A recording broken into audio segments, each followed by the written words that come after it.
All right, I'm still working inside the image called head-tilted.jpg, and I've gone ahead and chosen the liquefy command from the filter menu. Here we are inside of the filter window, and we're going to be looking at a few of the most useful tools that are available to us here inside Liquefy, starting with the very first tool, which is the best of the bunch.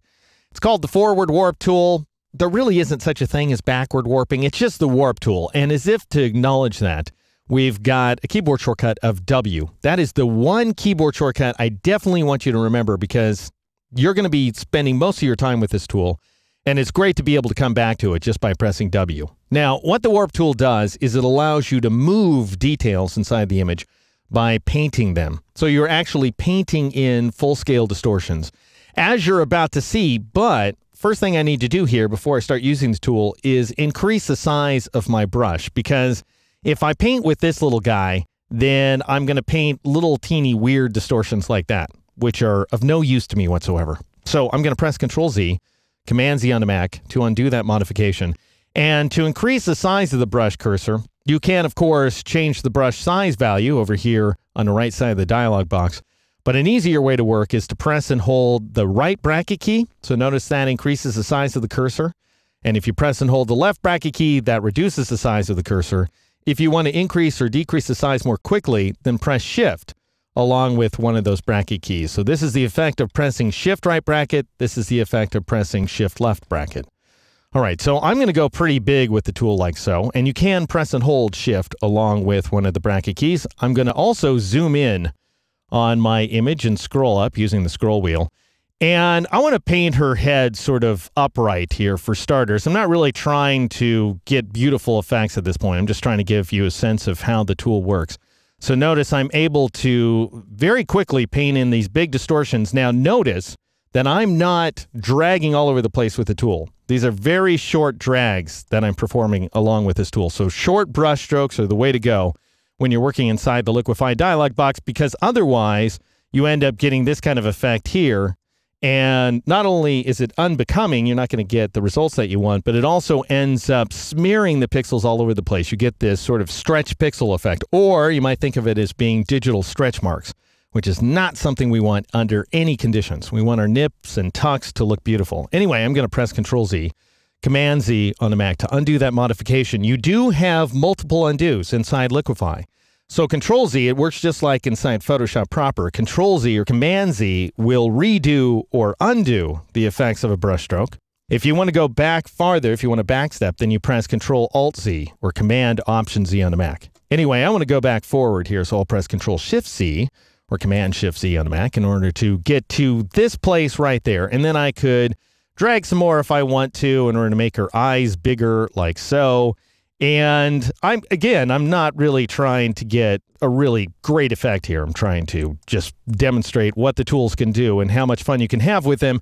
And when you're first learning to use Liquefy, I suggest you do it in the spirit of not trying to get anything done. Just play with the various tools, see how they work. And then once you get a feel for what's going on, then try to actually do something with this command.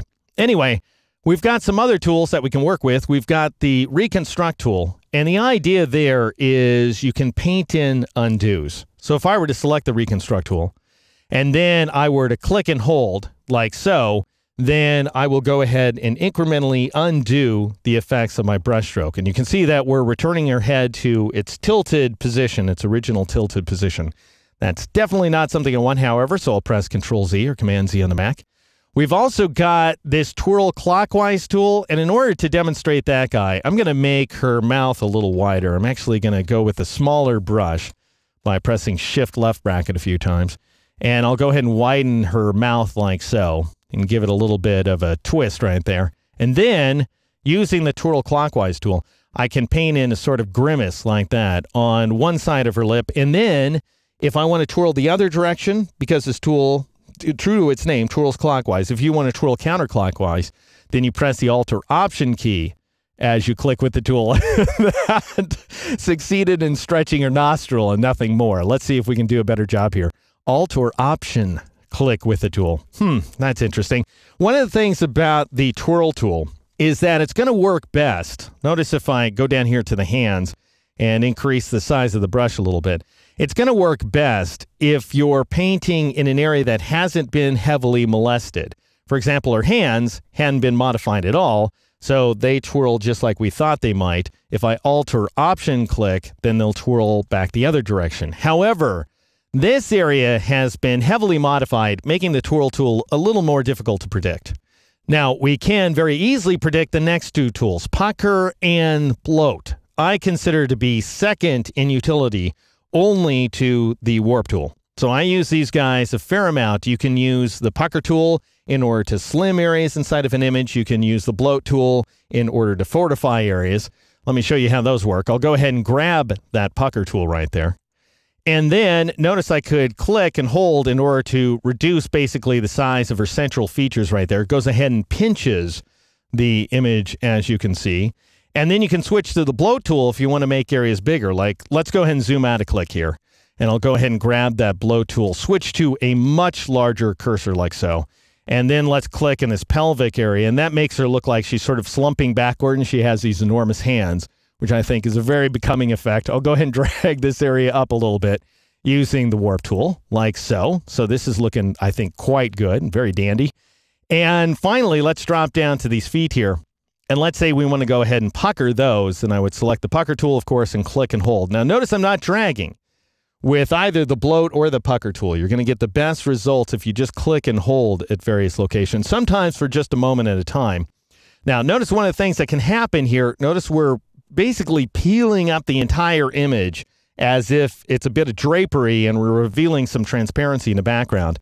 And if you don't want that, if you don't want to pucker the image as a whole, then go ahead and press the W key to switch back to that Warp tool and then just drag this area down a little bit in order to cover up that detail there. And we're starting to get some very interesting results, I think. Now, one of the things about Pucker and Bloat is that you can just stick with one tool or the other if you want to. For example, if you select the Pucker tool, you can, of course, I'll go ahead and press and hold Shift left bracket to reduce the size of that brush cursor a little bit. You can, of course, do this number where we're just clicking and holding inside of the arm in order to make that area slimmer. I could also drag. Notice dragging performs a big effect very quickly, so that's why I don't tend to do it. I'll go ahead and undo that modification right there and click and hold in this region just to make the arm quite a bit thinner. And then if I decide, you know, I like those very skinny upper arms, but I want to give her sort of Popeye forearms, then I'll go ahead and increase the size of my brush cursor a little bit. And in order to bloat the forearms, I would press and hold the Alt key or the Option key on the Mac as I click inside of these details. So the idea is that you can reverse the behavior of either the Pucker tool or the Bloat tool by pressing the Alt key or the Option key on the Mac as you click or drag with that tool. So anyway, we're getting some pretty interesting results right here. Go ahead and reduce the size of my cursor. As I say, I think it's a really good idea to play with this tool. It amuses me. It amuses you. It might not amuse this model. She might not be this impressed by what I'm doing here. But it does give you a chance to explore the program and get a sense of how it works before you really venture in there and try to get some work done. And you know what? She really needs some big bug eyes, don't you think? She needs doll eyes, I think. And that sort of gives her a little bit of an alien appearance. I think that's nice. In the next exercise, we will move on from these terribly useful tools. These are the practical ones, folks, to the very impractical, whimsical tools, starting with this guy right there, push left, and moving our way down to turbulence, which is just plain wacky.